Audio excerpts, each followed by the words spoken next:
Mister Hulk, কাল থেকে আপনি আর অফিসে আসবেন না, কারণ আমাদের অফিসে আপনার আর চাকরি নাই, বরখাস্ত করা হয়েছে। কিন্তু ম্যাম, আমার ভুলটা কি ছিল সেটা তো বলবেন। এত কথা বলার আমার সময় নাই, আপনার চাকরি নাই, এটাই ফাইনাল। এখন আপনি আসতে পারেন।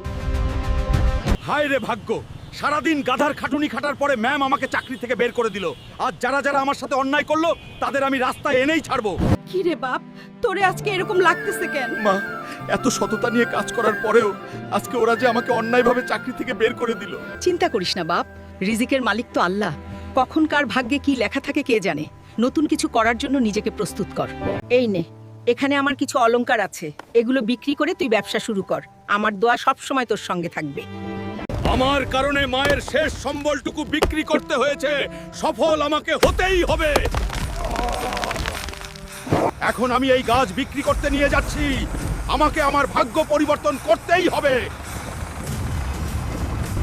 এই নাও হাল্ক, এই সবগুলো টাকা তোমার। এখানে 10 লাখ আছে। সাপ্লাই বেশি দিতে পারলে ডাবল দাম পাবে। বেশি সাপ্লাই দিলে খুব অল্প সময়ের মধ্যেই কোটিপতি হয়ে যাবে। জি মহাজন, আমাকে অনেক বেশি সাপ্লাই দিতেই হবে, কোটিপতি হতে হবে। এই ম্যানেজার, আজকের মধ্যেই 100 ট্রাক মাল বন্দরে পাঠানোর ব্যবস্থা করেন। সিঙ্গাপুরে 10 কোটি টাকার শিপমেন্ট আজকে।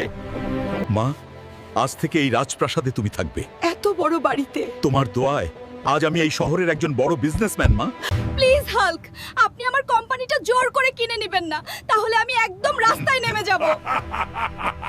তুই যে আমার সাথে অন্যায়টা করেছিলি তার জন্য তোকে ক্ষমা করে দিলে আমার অডিয়েন্সরা রাগ করবে। প্লিজ অডিয়েন্সরা আমাকে ক্ষমা করে দাও, আমি আমার ভুল বুঝতে পেরেছি। তোমরা কি বলো বন্ধুরা?